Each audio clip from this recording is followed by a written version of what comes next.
Electric charges and fields वाले chapter से JEE mains 2023 में पूछा गया ये क्वेश्चन है और हमारी ये वीडियो सीरीज जो कि इलेक्ट्रिक चार्जेस एंड फील्ड्स वाले चैप्टर के ऊपर बेस्ड है उसका क्वेश्चन नंबर 9 है। A dipole comprises of two charged particles of identical magnitude q and opposite in nature fixed to the ends of a light rod of length L। जैसा कि यहां diagram में देख सकते हैं, डाइपोल का मतलब इक्विवेलेंट अपोजिट चार्जेस तो होता ही है, एक का ये प्लस क्यू चार्ज है, ये माइनस क्यू चार्ज है और एक L लेंथ की रॉड है जिसके दोनों एंड्स पर इन चार्जेस को फिट किया गया है। The mass m of the positive charged particle is half of the mass of the negative charged particle. तो इसका मतलब क्या है, इस पॉजिटिव चार्ज का जो मास है वो अगर हम स्मॉल m दिया हुआ है इस क्वेश्चन में हमें, तो नेगेटिव चार्ज का जो मास है वो 2m हो जाएगा क्योंकि पॉजिटिव चार्ज का जो मास है वो हाफ दिया हुआ है in comparison to the negatively charged particle. Rod is pivoted at the centre, मतलब जो सेंटर पॉइंट है रॉड इस पॉइंट के अबाउट ही घूम सकती है, इस पॉइंट के अबाउट इसको हमने पिवट किया हुआ है। If the dipole is placed in a uniform electric field E in such a way that the dipole moment makes a very small angle with the electric field, the angular frequency of the oscillation of the dipole when released is given by। तो इसमें हमने angular frequency of oscillation निकालनी है। Electric field हमारा ये दिया हुआ है देखिए, और डायपोल मोमेंट की डायरेक्शन क्या होती है पता है आपको, निगेटिव से पॉजिटिव चार्ज की तरफ है, तो मतलब डायपोल मोमेंट वेक्टर जो है वो हमारा इस तरफ की ओर होगा। तो डायपोल मोमेंट वेक्टर और इलेक्ट्रिक फील्ड वेक्टर के बीच का जो एंगल है उसे हमने थीटा माना हुआ है, जो कि दिया हुआ है कि स्मॉल एंगल थीटा ये दिया हुआ है।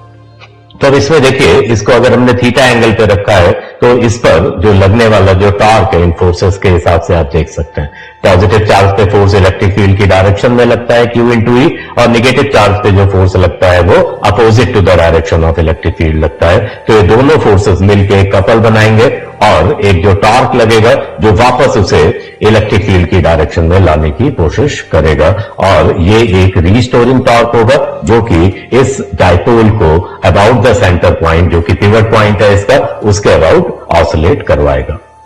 तो टॉर्क की जो वैल्यू है, क्योंकि ये कपल है, कपल का जो टॉर्क क्या होता है, force multiplied with the perpendicular distance between the forces, जो कि हम यहां पे देख सकते हैं L sin थीटा के बराबर है। या हम डायरेक्टली जो फार्मूला होता है टॉर्क का डायपोल के ऊपर वो हम यूज कर सकते हैं। तो टॉर्क का फार्मूला क्या होता है, P into E into sine theta. P क्या है यहां पर पता होगा आपको, स्टैंडर्ड सिंबल है P, जो है इलेक्ट्रिक डायपोल मूवमेंट को रिप्रेजेंट करता है, और इलेक्ट्रिक डायपोल मूवमेंट क्या होता है, either of the charge multiplied with the distance between the charges. तो मतलब P को हम Q इंटू L के बराबर लिख सकते हैं। तो Q L E into sine theta ये हमारा टॉर्क हो गया।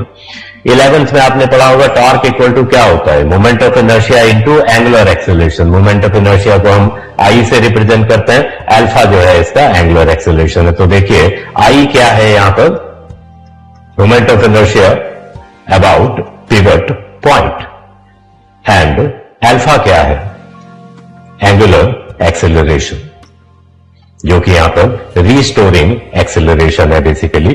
तो अल्फा की जो वैल्यू होगी वो क्या हो जाएगी, Q into L into E divided by moment of inertia into sine theta. यहां पर इस क्वेश्चन में एक पॉइंट जो दिया गया है कि it makes a very small angle with the electric field. तो मतलब हमारा अप्रोक्सीमेशन क्या होगा यहां पर, ऑब्वियस अप्रोक्सीमेशन है ये, अक्सर हम एसएचएम वाले क्वेश्चंस में यूज करते हैं इसको। साइन थीटा की अप्रोक्सीमेटेड वैल्यू जो है हम थीटा के बराबर रखेंगे। तो एंगुलर एक्सेलरेशन क्या हो जाएगा हमारे पास, Q L E divided by moment of inertia into angular displacement theta. तो ये हमारा एंगुलर एक्सेलरेशन का एक्सप्रेशन हो गया। तो इसको आगे यूज करने के लिए हमें मोमेंट ऑफ इनर्शिया की जरूरत पड़ेगी। तो चलो मोमेंट ऑफ इनर्शिया निकालते हैं पहले।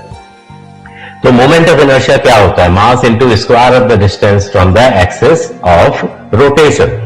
तो यहां पर देखिए ये स्मॉल m जो पार्टिकल है वो एक्सिस ऑफ रोटेशन जो कि सेंटर पॉइंट से पास हो रही है, यहां से इसकी डिस्टेंस कितनी है L/2। तो इसका मोमेंट ऑफ इनर्शिया कितना हो जाएगा, m इंटू L/2 का होल स्क्वायर एंड प्लस एक दूसरा पार्टिकल भी तो है 2m मास का, जिसकी डिस्टेंस है L/2, तो इसका मोमेंट ऑफ इनर्शिया कितना हो जाएगा 2m इंटू L/2 का स्क्वायर, तो ये L²/4 हो गया 1m L²/4, ये 2m L²/4। तो मोमेंट ऑफ इनर्शिया की जो वैल्यू है यहां पर टोटल वैल्यू वो क्या हो जाएगी 3m L²/4। तो पीछे हमने जो एंगुलर एक्सेलरेशन निकाला था उसमें इस मोमेंट ऑफ इनर्शिया को हम डालेंगे। तो एंगुलर एक्सेलरेशन क्या निकाला था हमने, देख सकते हैं आप। तो यहां पर हम इस मोमेंट ऑफ इनर्शिया की वैल्यू को प्लेस करेंगे। तो alpha is equal to QLE divided by moment of inertia which is 3ml² divided by 4 multiplied with theta. तो एक L यहां से कैंसिल हो जाएगा, तो अल्फा की जो वैल्यू आ गई हमारे पास वो क्या आ गई, ये 4 देखिए ऊपर जाएगा, तो 4Q into E divided by 3ml into theta. तो जिनको एसएचएम की थ्योरी के बारे में पता है, आंसर का हिंट यहां पर सीधा सीधा मिल रहा है। एनीवे इसको हम जो है नेक्स्ट पेज पे कॉपी करते हैं। यहां पर एंगुलर एक्सेलरेशन के बारे में जो एक बात हम पहले भी डिस्कस कर चुके हैं कि जो एंगुलर एक्सेलरेशन है इस एंगुलर डिस्प्लेसमेंट के अपोजिट है। मतलब कहने का, इसको अगर हम थीटा इस सेंस में घुमाते हैं, मान लो ये काउंटर क्लॉकवाइज सेंस में घुमाते हैं, तो जो अल्फा है वो क्लॉकवाइज सेंस में लगेगा। इसी तरह से अगर हम इसको जो है इसके अपोजिट घुमाते हैं तो अल्फा उसके अपोजिट लगेगा। तो मतलब alpha is always opposite to the angular displacement. तो यहां पर हम एक निगेटिव साइन यूज कर सकते हैं। तो अल्फा को हम किस तरह से लिखेंगे, -4QE divided by 3ml into theta. Just एक फॉर्मेलिटी है, अदरवाइज आंसर तो हमारा ऑलरेडी आ चुका है। तो एसएचएम का जो स्टैंडर्ड फॉर्मेट है एंगुलर एसएचएम का, इनफैक्ट कि angular acceleration is equal to -ω² into theta. तो ओमेगा ऑलरेडी हमें पता है कि क्या होता है यहां पर, omega is basically angular frequency. तो ω² हमने इसकी जगह लिखा है। तो एंगुलर फ्रीक्वेंसी की जो वैल्यू है वो हमें यहां से मिल जाती है √4QE divided by 3ml। So this is our final answer to this question. Obviously C option है जिसके साथ ये मैच कर रहा है। तो इस क्वेश्चन का आंसर क्या हो गया, सी। तो इस वीडियो सीरीज के क्वेश्चन नंबर 10 का लिंक डिस्क्रिप्शन में मिलेगा। तो keep watching. Thank you very much.